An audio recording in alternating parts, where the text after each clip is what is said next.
అగజానన పద్మార్కం గజానన మహర్నిశం అనేకదం తం భక్తానామేకదం తముపాస్మహే. వాగీషాద్యా సుమనసః సర్వార్థానాముపక్రమే ఎన్నత్వా కృతకృత్యా స్యుః తం నమామి గజాననం. బుధం శ్రీనివాసం సుధర్మాత్వభాసం సుధాతుల్యవాక్ సంగతం పాండురంగం సుధీనాదమున్యాహ్వయం దేశికార్యం గురుశ్రీత్రయం నిత్యమేతన్నమామి. నమో బ్రహ్మాదిభ్యో బ్రహ్మ విద్యా సంప్రదాయకర్తృభ్యో వంశఋషిభ్యో మహద్భ్యో నమో గురుభ్యః. నారాయణం నమస్కృత్య నరం చైవ నరోత్తమం దేవీం సరస్వతీం వ్యాసం తతో జయముదీరయేత్. స్వస్త్యస్తు సదాం సన్మంగళాని సంతు. వక్తశ్చ శ్రోతॄణాం నిత్యమేకైకశ్లోకశ్రవణపఠనమాత్రేణ కలికల్మషాపనోదయ పటుతరే వేద కనక కథా ప్రస్తూయతే. వ్యాసాయ విష్ణురూపాయ వ్యాసరూపాయ విష్ణవే నమో వై బ్రహ్మనిధయే వాసిష్ఠాయ నమో నమః. ఈటీవీ లైఫ్ ఆధ్యాత్మిక ఛానల్ సమర్పిస్తున్న వేదసారం వీక్షిస్తున్న ప్రేక్షకులకు స్వాగత నమస్కారాలు తెలియజేసుకుంటూ ఉన్నాం. వేదసారంలో శ్రీరుద్రాధ్యాయానికి సంబంధించినటువంటి అనేకమైనటువంటి మంత్రానుష్ఠాన విధానము, మంత్ర అర్థము, మంత్రసారాన్ని మీ అందరికీ కూడా ఈ ధారావాహికల ద్వారా తెలియజేస్తూ ఉన్నాం. అందులో భాగంగా గత ధారావాహికలో శతధన్వనేచ సహస్రాక్షాయ 100 ధనస్సులను పట్టుకున్నటువంటి వాడు, 100కు పైగా ధనస్సులను కలిగినటువంటి వాడు, 1000 కన్నులు కలిగినటువంటి వాడు, 1000కి పైగా కన్నులు కలిగినటువంటి దేహముతో చూసేటువంటి వాడు అని మనం తెలుసుకుందాం. ఇక్కడ భూమి అనేటువంటి స్థితి నాభి పర్యంతంలో మాత్రమే పరమాత్మ అయినటువంటి శివుడికి ఈ భూ ప్రపంచమంతా కూడా నాభిస్థానంలో ఉంటుంది అని మనం తెలుసుకోవచ్చు.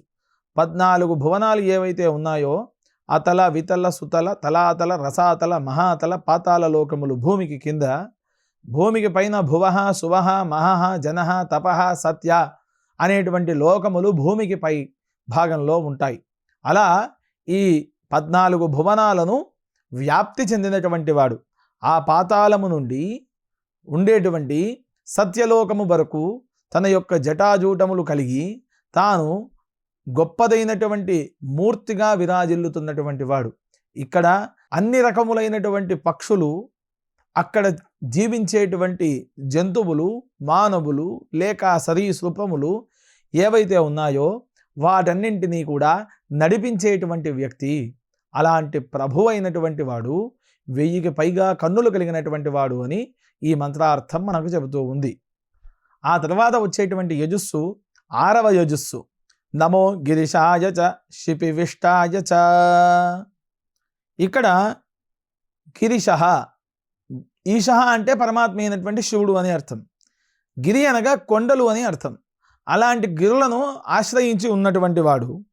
కైలాస పర్వతం అంతా కూడా గిరి అనేటువంటి శబ్దంతోనే పిలువబడుతూ ఉంది. అలాంటి కైలాస పర్వతంలో సుస్థిరముగా తన యొక్క షట్చక్రాలు ఏవైతే మూలాధారము, అనాహతము, విశుద్ధి, ఆజ్ఞ, సహస్రార చక్రములు ఉన్నాయో ఆ 6 చక్రములను తన యొక్క ఆధీనంలో పెట్టుకొని తాను ధ్యాన ముద్రలో కూర్చున్నటువంటి ప్రదేశం గిరి ప్రదేశం. అందుకని ఆ గిరులకు అభయమైనటువంటి వాడు, గిరుల యందు నివసించేటువంటి వాడు, గిరిపుత్రికను చేసుకున్నటువంటి వాడు.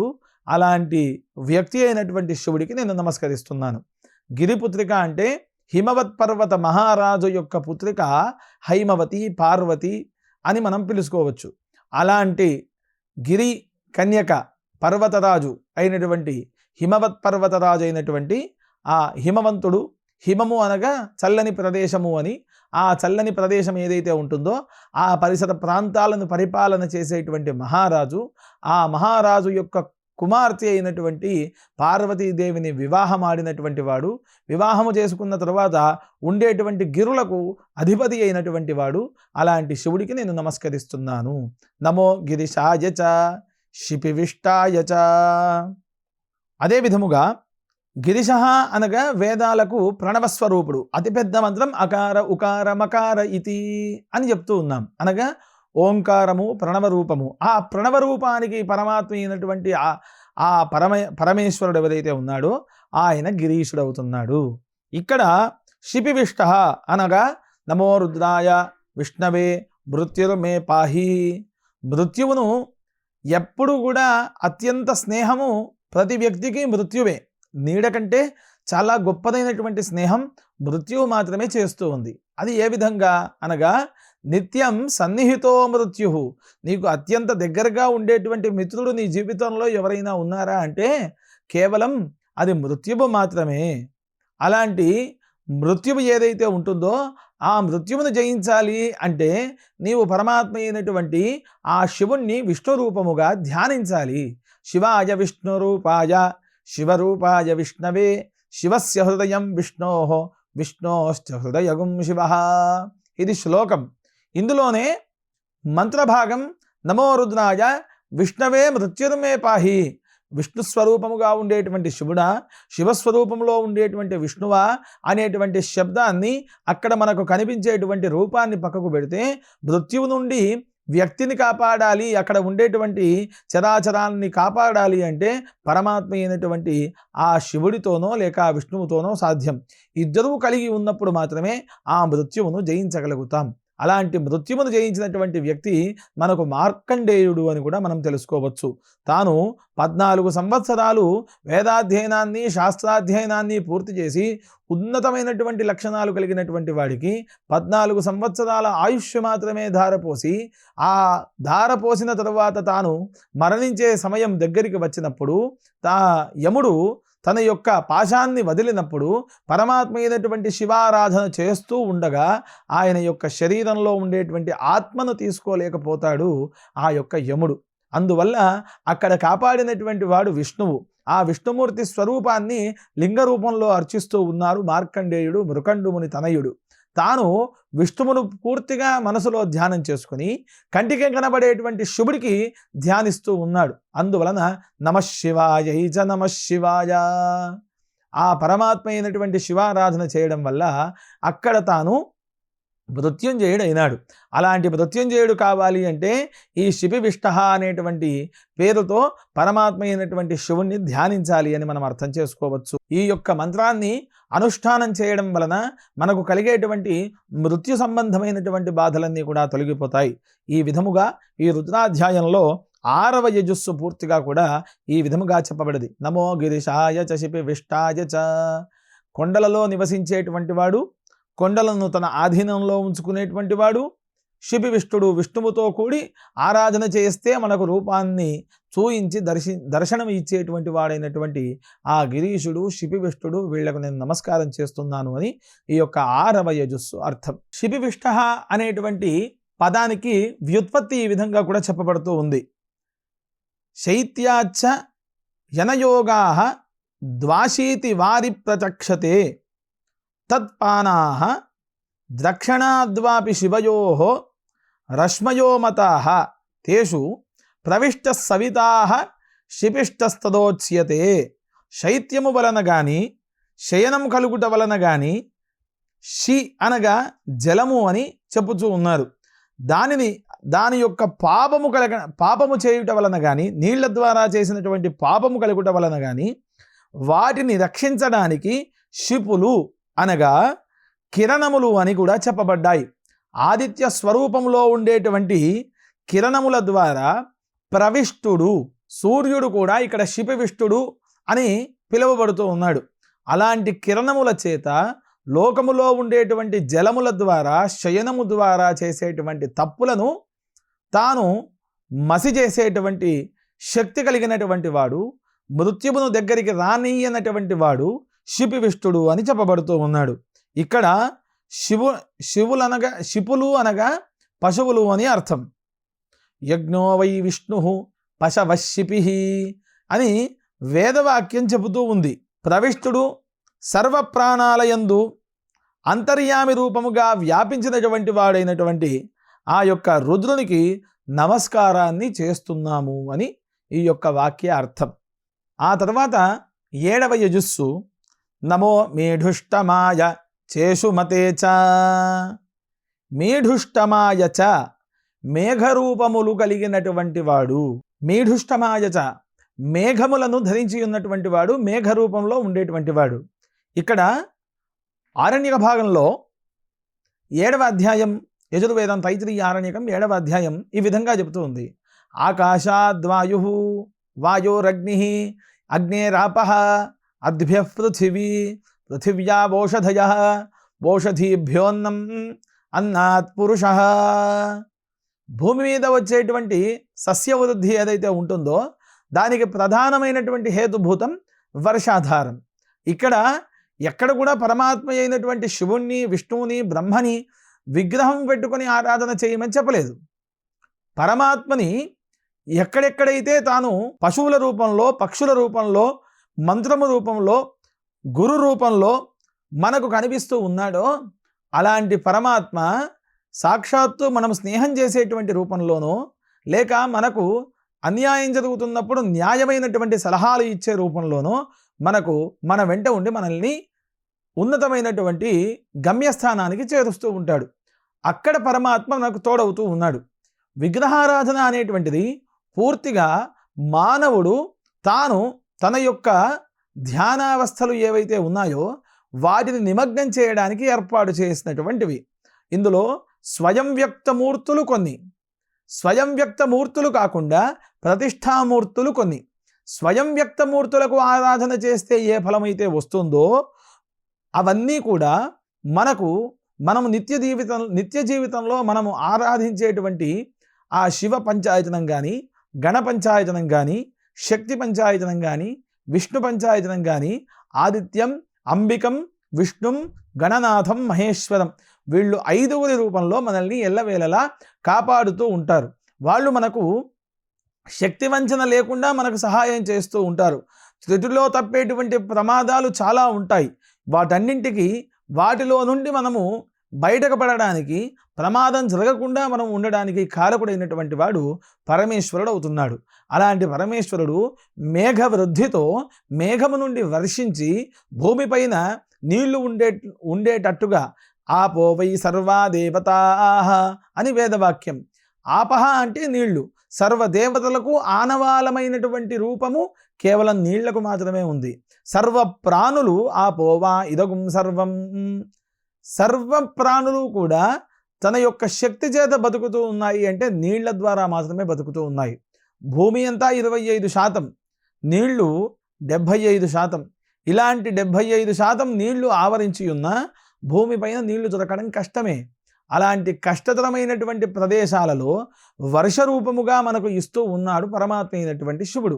ఆయనను మేఢుష్టముడు అనేటువంటి పేరుతో మనం పిలుస్తూ ఉన్నాం. చేషుమతే చ మేఢుష్టమాయ చ ఇషుమతే చ. ఇషుమత అనగా శూరత్వం కలిగినటువంటి వాడు.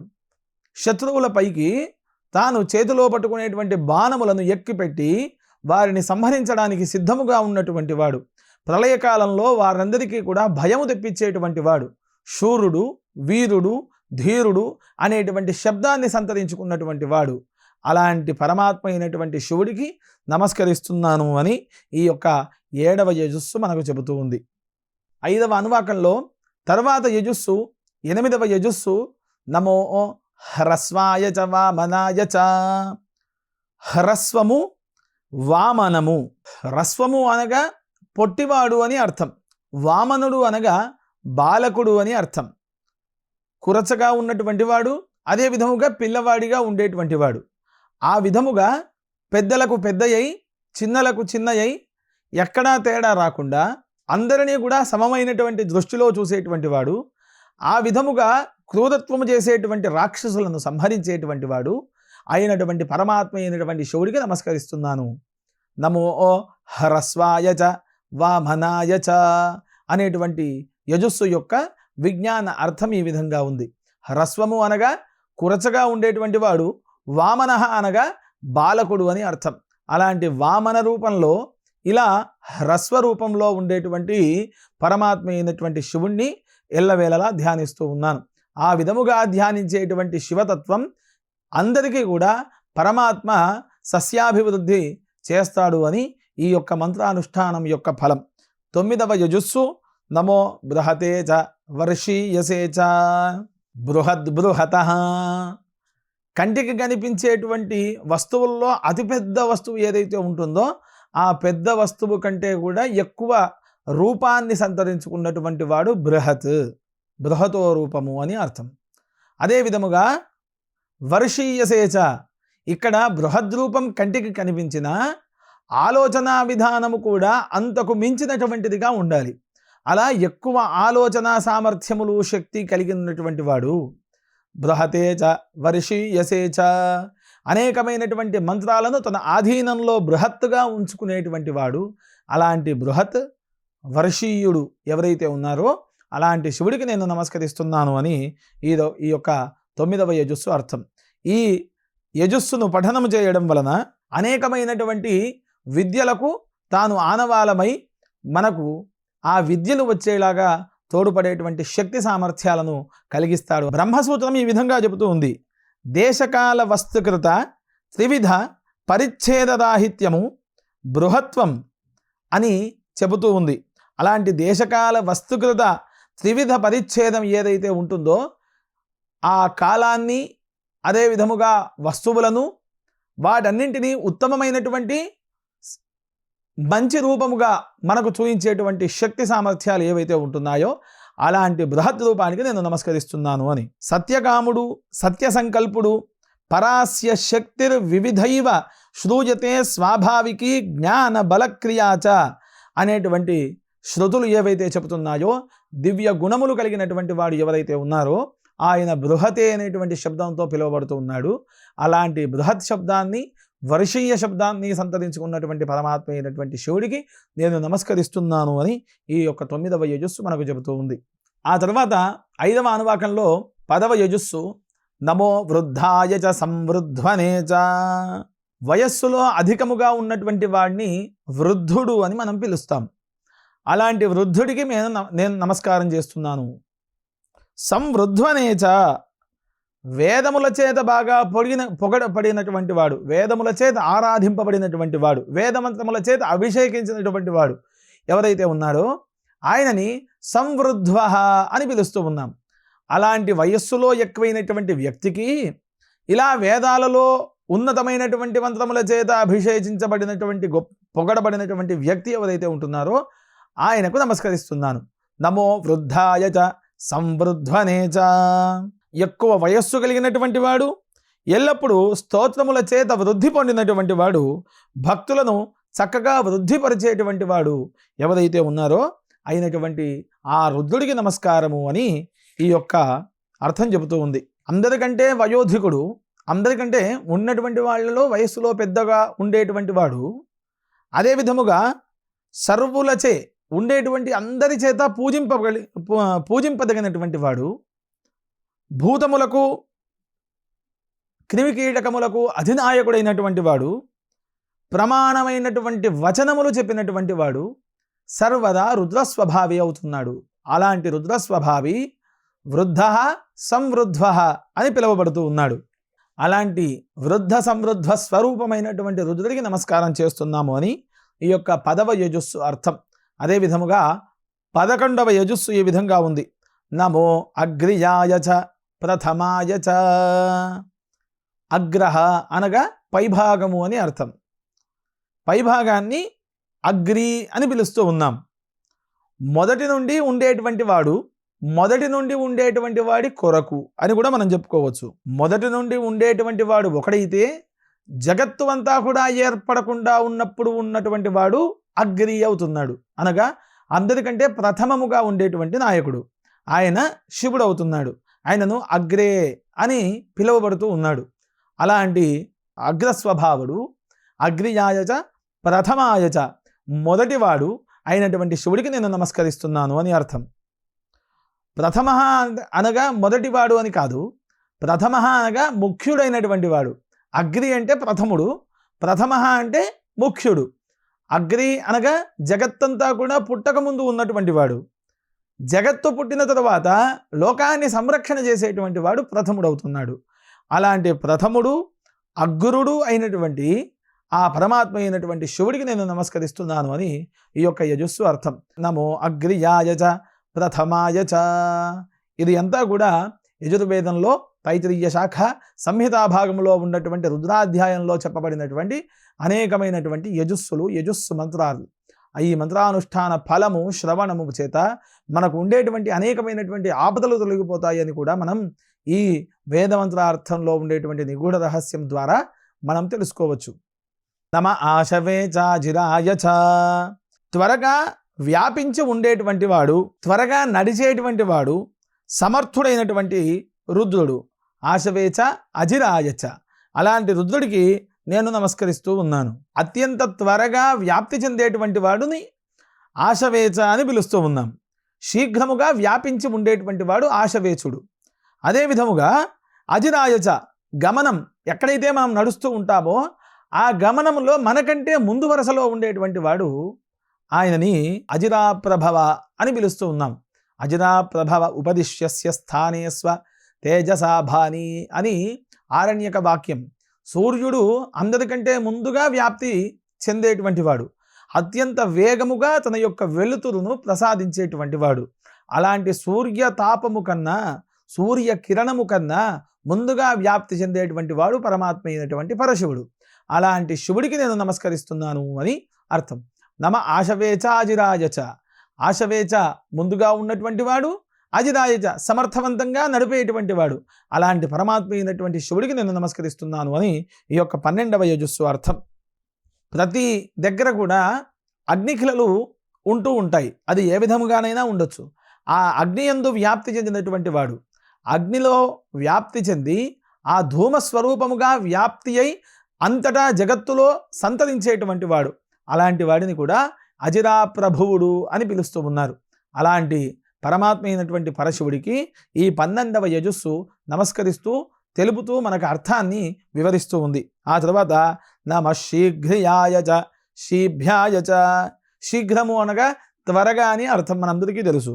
శీభ్యాయ, శేభము అనగా జలప్రవాహము అని అర్థం. అలాంటి జలప్రవాహమునందు ఉండేటువంటి వాళ్ళ కొరకు, వేగముగా నడుచుకుంటూ వచ్చేటువంటి వారి కొరకు పరమాత్మ అయినటువంటి శివుడు వారికంటే ముందుగా ఉండి వారిని ఎల్లవేళలా కాపాడువాడు. అలాంటి పరమాత్మ అయినటువంటి శివుడికి ఈ విధమైనటువంటి నమస్కారాన్ని అర్పిస్తున్నాను అని ఈ యొక్క యజుస్సు అర్థం మనకు తెలుపుతూ ఉంది. శీఘ్రముడు అనగా అభినవ శంకరులు జలమునందే జన్మించినటువంటి వాడు అని కూడా చెప్పబడ్డారు. అనగా జలములో ఉండేటువంటి అనేకమైనటువంటి జలచరాలు ఏవైతే ఉన్నాయో అవన్నీ పరమాత్మ స్వరూపముగా ఉండి మనల్ని కాపాడేటువంటివే. అలా ఆ శీఘ్రుడు అనేటువంటి పేరు చేత వ్యక్తులు కానీ శక్తులు కానీ జలప్రవాహంలో ఉన్నప్పుడు కాపాడడానికి తోడ్పడేటువంటి ఆయుధములుగా ఉన్నటువంటి లక్షణములు సంతరించుకున్నటువంటివి. అలాంటి శీఘ్రుడికి నేను నమస్కరిస్తున్నాను అని మనకు అభినవ శంకరులు చెప్పినట్టుగా ఈ రుద్రాధ్యాయం పేర్కొంటూ ఉంది. నమ ఊర్మ్యాయచ వసాన్యాయచ. ఇది 14వ యజుస్సు. తరంగముల యందు ఉండేటువంటి వాడు. మానవుడు ఎలాంటి వాడు అని మనం అర్థం చేసుకుంటే, ఆశానా మనది మనోరథ జల తృష్ణా తరంగాతులా రాగగ్రాహవతి వితర్గ విహగా ధైర్యద్రుమధ్వంసిని. ఆశలో జీవించి ఉండేటువంటి వాడు మానవుడు. అది ఎలాంటి ఆశ? ఆశానా మనది మనోరథ జల. ఆశ అనేటువంటిది ఒక గొప్పదైనటువంటి నది. ఆ నదిలో తన యొక్క మనస్సులో ఉండేటువంటి కోరికలు ఏవైతే ఉన్నాయో అవి జలములు. ఆశానామ నది మనోరథ జల తృష్ణ తరంగాతుల రాగగ్రాహవతి. ఆ తరంగముల వలె వచ్చి వెళుతూ ఉన్నాయి వీడి యొక్క కోరికలకు ఫలములు. రాగగ్రాహవతి, ఆ నీళ్లలో ఒక మొసలి ఉంది. ఆ మొసలిని రాగగ్రాహవతి అని పిలుస్తూ ఉంటారు. ఆ మొసలి ఏం చేస్తోంది అని అంటే, వీడికి ఉండేటువంటి కోరికలు ఏవైతే ఉన్నాయో ఆ కోరికలను చంపుక తింటూ ఉంది. రాగగ్రాహవతి వితర్క విహగ ధైర్య ద్రుమధ్వంసిని. అద్భుతమైనటువంటి నదిలో, ఆశ అనేటువంటి నదిలో ఒక గొప్పదైనటువంటి వృక్షం ఉంది. ఆ వృక్షము వీడి యొక్క కోరికలకు ఆ నీళ్లలో పడిపోతుంది. ఆ వృక్షాన్ని ఆనవాలుగా చేసుకున్నటువంటి పక్షులు ఏవైతే ఉన్నాయో వితర్క విహగ ధైర్య ద్రుమధ్వంసిని. ఆకాశంలో ఎగిరేటువంటి పక్షికి ఉండేటువంటి ధైర్యం ఎవరికీ కూడా ఉండదు. అలాంటి పక్షుల యొక్క ధైర్యాన్ని కూడా చెడగొడుతూ ఉంది మనిషి యొక్క ఆశ. అలాంటి ఆశలను తాను ఎల్లవేళలా కూడా విడిచిపెడుతూ ఉండాలి. అలా జలతరంగములో ఉండేటువంటి వాడు ధ్వని లేక గంభీరమైనటువంటి రూపములలో సంతరించుకునేటువంటి వాడు ఎవరైతే ఉన్నారో అలాంటి పరమాత్మ అయినటువంటి శివుడికి నమస్కరిస్తున్నాను అని ఈ యొక్క 14వ యజుస్సు అర్థం. ఇంకా మరిన్ని యజుస్సులు వచ్చే ధారావాహికలో పూర్తిగా కూడా మనం తెలుసుకొని ఈ 5వ అనువాకాన్ని పూర్తి చేసుకుందాం. ఇంకా ఈ వేదసారంలో అనేకమైనటువంటి వేద మంత్రాలను ఎల్లవేళలా వింటూ ఉందాం. స్వస్తి ప్రజాభ్య పరిపాలయంతాం న్యాయేన మార్గేణ మహిం మహిషాః గోబ్రాహ్మణేభ్యః శుభమస్తు నిత్యం. లోకాః సమస్తాః సుఖినో భవంతు. స్వస్తి.